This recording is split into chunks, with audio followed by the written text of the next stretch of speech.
எல்லோரும் நிறையா சொல்லிட்டாங்க. முதல்ல இது ஒரு மாதிரி ட்ரீம் கம் ட்ரூ தான். லைக் தர்ஷன் சொன்ன மாதிரி ட்ரீம் பிக் அப்படின்றது தான் படத்தோட கேப்ஷன். உள்ளுவதெல்லாம் உயர்வுள்ளல். நம்ம எப்போவுமே பெருசாக நினைக்கணும். அப்படிங்கும்போது பெருசாக நினச்சா பெருசாக ஜெயிக்கலான்ற ஒரு அந்த உத்வேகம் ஒன்று க்ரியேட் ஆகும். அந்த மாதிரி ஒன்று க்ரியேட் ஆனதான் டைரக்டர் ஆகணுன்ற ஒரு எண்ணம். அதில் நிறைய கதைகள் பண்ணியிருக்கேன். இதுக்கு முன்னாடி நிறையா பண்ணியிருக்கேன். அப்போல்லாம் வந்து பட்ஜெட்டுக்கான கதைகள் தான் பண்ணியிருக்கேன். இந்த கதை பண்ணால் இத்தனை கோடிக்கு படம் பண்ண முடியுமா, 1 கோடிக்கு கதை இருக்கா, 75 lakhsக்கு ஒரு கதை இருக்கா, 25 lakhஸில் முடிச்சிருவீங்களா, இப்படிலாம் நிறையா கேட்டிருக்காங்க. நான் அதுக்கும் மெனக்கெட்டிருக்கேன், அதுக்கும் கதைகள் பண்ணியிருக்கேன். அந்த கதைகளெல்லாம் பவுண்ட் பண்ணி பக்காவாக வச்சுருந்துருக்கேன். சிவா ஒரு நாள் என்கிட்ட கதை வச்சுருக்கியாடான்னு கேட்டாப்புல. நான் இருக்குப்பா அப்படின்னு சொல்லிட்டு இருக்கிற கதையை பூரா சொன்னேன். ஓகேடா, எல்லாம் சின்னதாக இருக்குடா, கொஞ்சம் பெருசாக இருந்தால் நல்லாயிருக்கும், நம்ம பெருசாக ஒன்று பண்ணலாமா நாப்பில். ஓகேப்பா, நான் யோசிச்சுட்டு வரேன்னு சொல்லிவிட்டு ஒரு 3 லைன் சொன்னேன். 3 லைன் யோசித்தேன். யோசிக்கும் போது ஒன்று வந்து ஃபேண்டசி, ஒன்று வந்து ரொமான்ஸ், ஒன்று வந்து உமன் கிரிக்கெட்டு. ஸோ யோசித்த போதே முடிவு பண்ணது வந்து உமன் கிரிக்கெட்டை மட்டும்தான் சிவா கிட்ட சொல்லணும் அப்படின்னு சொல்லி முடிவு பண்ணி உமன் கிரிக்கெட் பேஸ் பண்ண கதை ஒன்று இருக்குது சிவா, அது பண்ணலாமான்னா ஃபஸ்ட்டு அவருக்கு ரொம்ப இன்ட்ரெஸ்ட். கிரிக்கெட்டுன்னு உடனே கிரிக்கெட் பேஸ் பண்ண படம் வந்ததில்லை, உமன் கிரிக்கெட் பேஸ் பண்ணி எந்த படமும் வந்ததில்லடா. ஆமாம், வந்ததில்லைப்பா, நம்ம தான் இதுமாரி ஃபஸ்ட்டாக பண்ணுறோம் அப்படின்னா ரொம்ப எக்ஸைட்டடாக சொன்னார். தென் இது நீ நம்மன்னா இதுதான் ஃபஸ்ட்டாக இருக்கும்ல அப்படின்னு கேட்டார். ஆமாம் அப்படின்னா சரி புக்கு பண்ணிவிட்டு நானும் என் அசிஸ்டன்ட் தமிழ் 2 பேரும் சேர்ந்து உட்காந்து இதை எழுத ஆரம்பித்தோம். ஒரு பாயிண்டில் எங்கள் 2 பேருக்குமே ஒரு பாயிண்டில் போய் முட்டிக்கிட்டோம். என்னடா இதே தான் யோசிச்சுட்ருக்கோம், வேறு எதுவும் இல்லையே அப்படின்னா அதுக்குள்ளார நிறைய நண்பர்களில் உள்ளே கூப்பிட்டு வந்தோம்.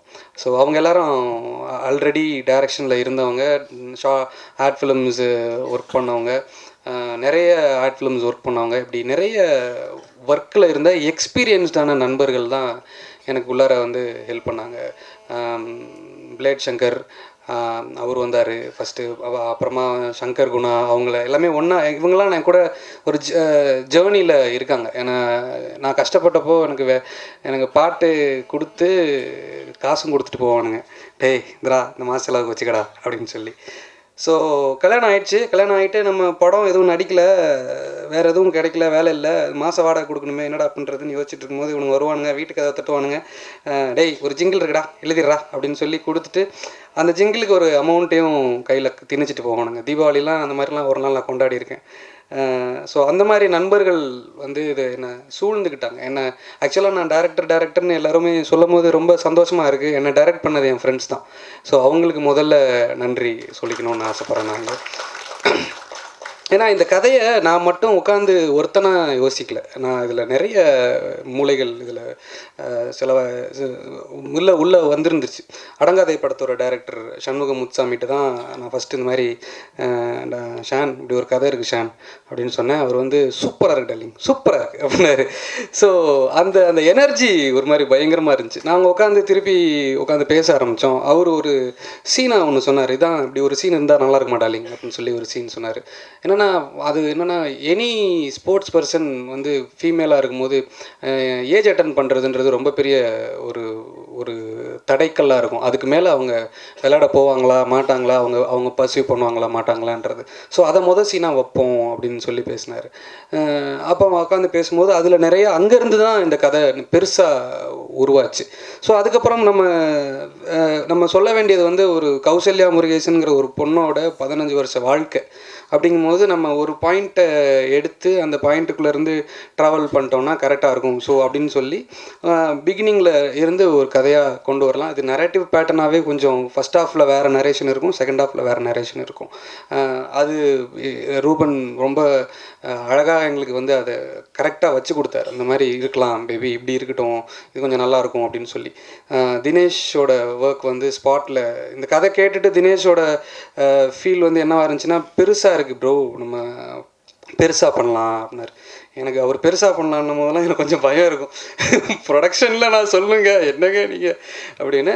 பட் அவர் சொன்ன ஒரு வார்த்தை இருக்குது. அவர் சொன்ன வார்த்தை எப்போவுமே ரொம்ப இன்ஸ்பைரிங்கான வார்த்தை. ஐடியாஸ்க்கு என்றைக்குமே காசு கிடையாது ப்ரோ, நம்ம யோசிக்கிறதுக்கு மட்டும்தான் நம்ம டைம் ஸ்பெண்ட் பண்ணணும், அந்த யோசனைகள் மட்டும்தான் எக்ஸிக்யூட் பண்ணுறதுக்கான விஷயங்கள், நம்ம 10 ரூபாய்க்கு கூட நம்ம நல்ல ஒரு பயங்கரமான விஷுவலை கொண்டு வரலான்னு சொல்லி அவராக நிறைய ரிசர்ச் பண்ணி விஷுவல் சைடில் நிறைய கொண்டு வந்தாங்க. அப்புறம் நானும் தினேஷும் முடிவு பண்ணது வந்து என்னென்னா, கிரிக்கெட் மேட்சஸ் பல படங்களில் காமிச்சிருக்காங்க, நம்ம எப்படி வித்தியாசப்படுத்த போகிறோம் இந்த படத்தில் அப்படின்னா, டிவியில் பார்க்குற ஃபீலில் இது வரைக்கும் யாருமே கிரிக்கெட் மேட்ச்சை தியேட்டரில் காட்டல.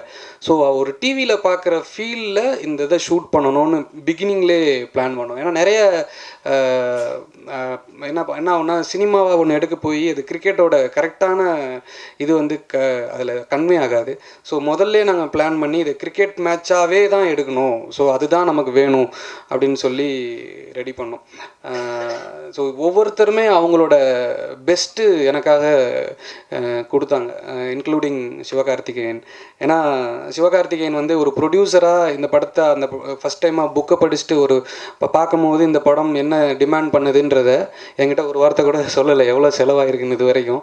நான் கேட்டுக்கிட்டே இருப்பேன், எவ்வளோ ப்ரோ செலவாச்சு, எவ்வளோ ப்ரோ செலவாச்சுன்னு. ப்ரோ உங்களுக்கு எதுக்கு ப்ரோ அதெல்லாம், நீங்கள் போய் பாருங்கள் ப்ரோ, நீங்கள் போய் படம் பண்ணுங்க ப்ரோ, நாங்கள் ஏதாவது உங்கள்கிட்ட சொன்னோமா, இவ்வளோ ஆகுது எதுக்கு நீங்கள் யோசிக்கிறீங்க, பண்ணுங்க அப்படின்னா. இல்லை ப்ரோ தெரிஞ்சுக்கலான்னு தான் கேட்குறேன். நீங்கள் அதெல்லாம் தெரிஞ்சுக்க வேணாம் ப்ரோ, கதை ஒன்று பண்ணியிருக்கீங்க, அதை கரெக்டாக எடுங்க, அதுவே போதும் அப்படின்னு சொல்லி என்னை ஒரு மாதிரி எல்லாருமே என்னை ஒரு மாதிரி கம்ஃபர்ட்டாகவே வச்சுக்கிட்டு இருந்திருக்காங்க.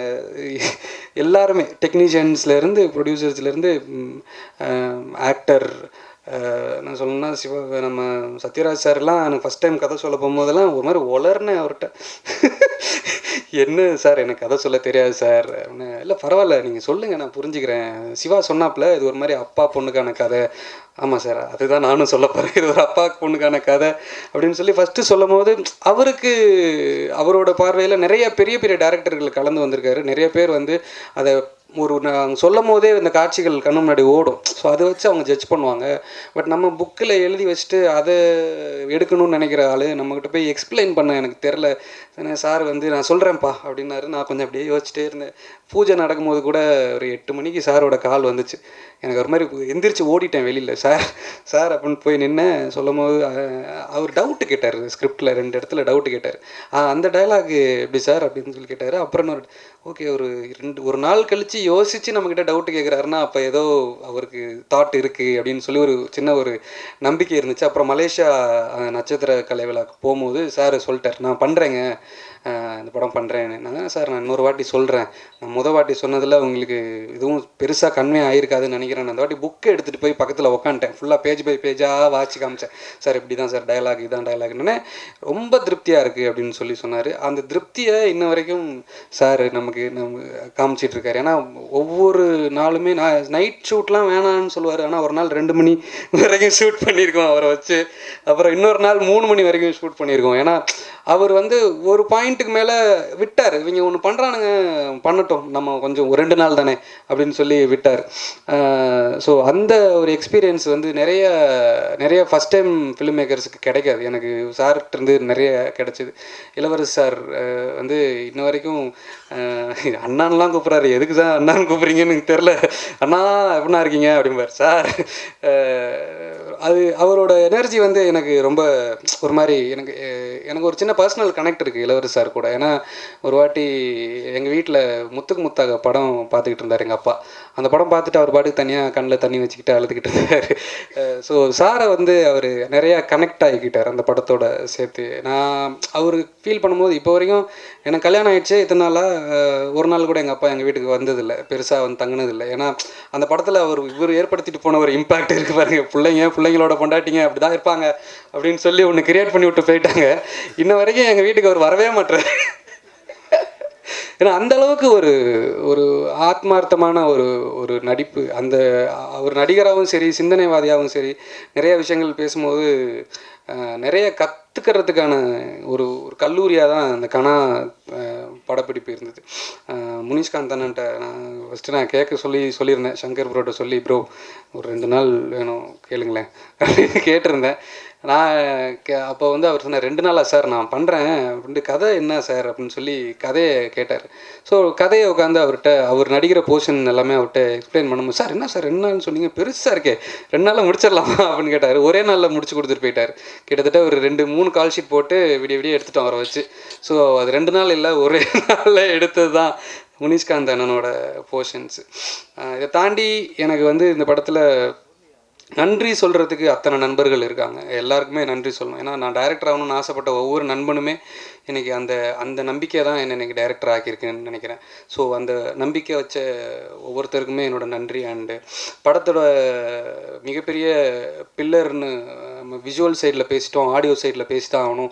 ஆடியோ சைடில் பார்த்தீங்கன்னா திபுநயனன் தாமஸ் என்னோடய கிளாஸ்மேட், என்னோடய பெஞ்ச்மேட். ஃபஸ்ட்டு நான் அவனுக்கு தான் பாட்டு எழுதினேன். எனக்கு பாட்டு எழுத தெரியுன்ற நம்பிக்கையை கொடுத்தவன் அவன் தான். அவன் வந்து ஒரு மாதிரி வாயிலே டியூன் போடுவான். அதுக்கு நான் வந்து காலேஜ் படிக்கும் போது எழுதிக்கிட்டு இருப்பேன். இப்போ வந்து அவன் டியூன் போட்டு நான் பாட்டு எழுதி அவன் சொன்னான். நான் ஃபஸ்ட்டு பாட்டு ரெக்கார்ட் பண்ணும்போது சொன்னான், டேய் நம்ம 2 பேரும் பாட்டு பண்ணுவோன்னு தெரியும், ஆனால் நீயே பாடுவேன்னு எனக்கு தெரியாது. கோட்டையாண்ட அரசன் மரகத நாணயத்தில் பாடும்போது அந்த இதை சொன்னான்.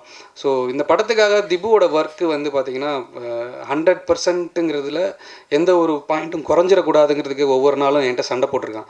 நான் நிறையா கேட்பேன், டே போதுண்டா விட்றா அப்படின்னா, இல்லை கொஞ்சம் இன்னும் வந்து அந்த லேயரில் அப்படின்னு சொல்லி ஒரு லேயராக ஒர்க் பண்ண ஒரு மியூசிஷியன். மியூசிக் மேலே அவ்வளோ பேஷன். அவனுக்கு இந்த ஒர்க்கு இவ்வளோ கரெக்டாக வந்து விழணுன்றதில் ஒரு கான்ஷியஸ்னஸ் எல்லாமே வந்து அவன்கிட்ட இருந்தது. ஸோ அப்புறமா இன்னொரு சவுண்ட் சைடில் பார்த்தீங்கன்னா சுரேன் அண்ட் அழகிய கூத்தன். இந்த படத்துக்கு எப்படி மியூசிக் ரொம்ப முக்கியமோ அதே மாதிரி சவுண்ட் எஃபெக்ட்ஸும் மிக்சிங் ரொம்ப முக்கியம்.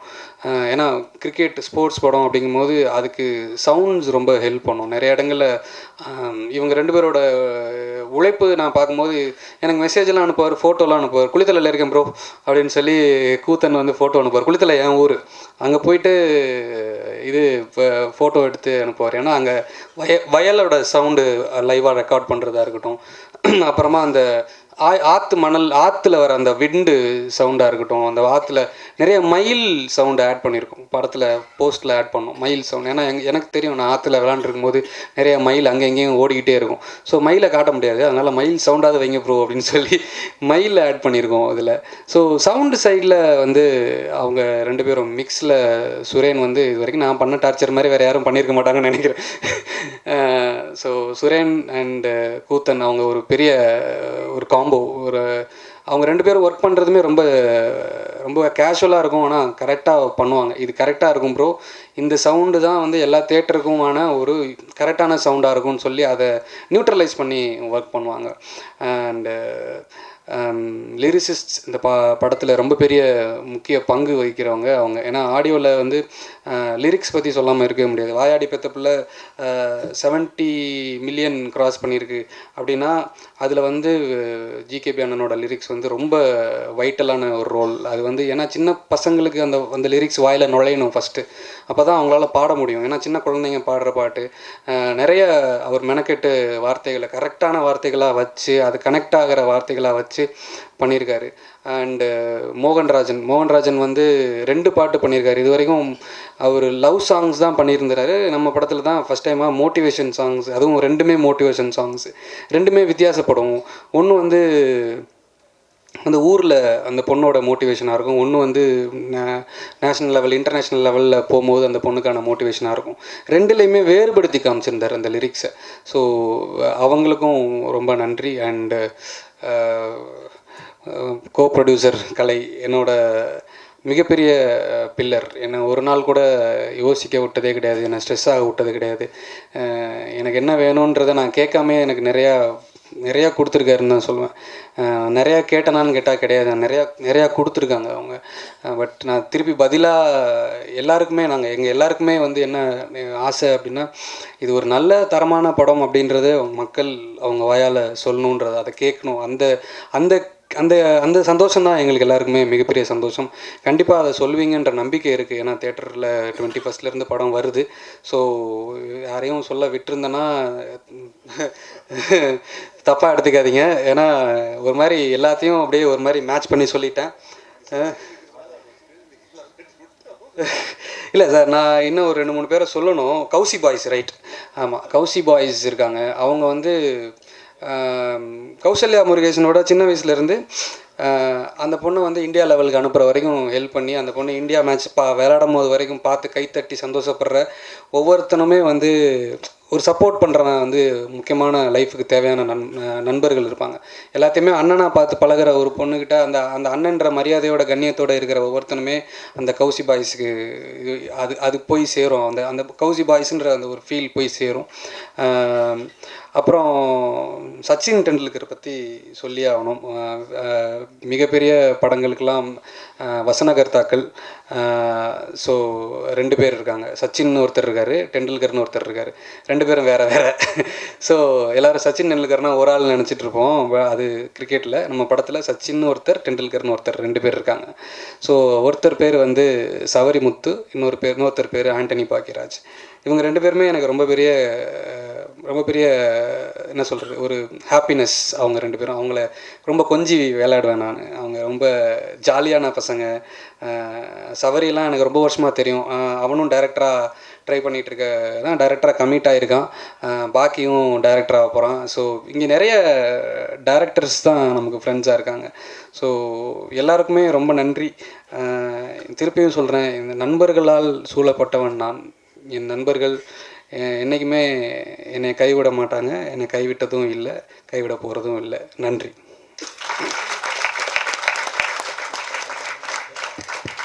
Thank you so much. ஸோ ஒரு டீம் ஃபோட்டோ மட்டும் நீங்கள் எல்லாம் உட்காந்துக்கலாமா, நிற்கணுமா?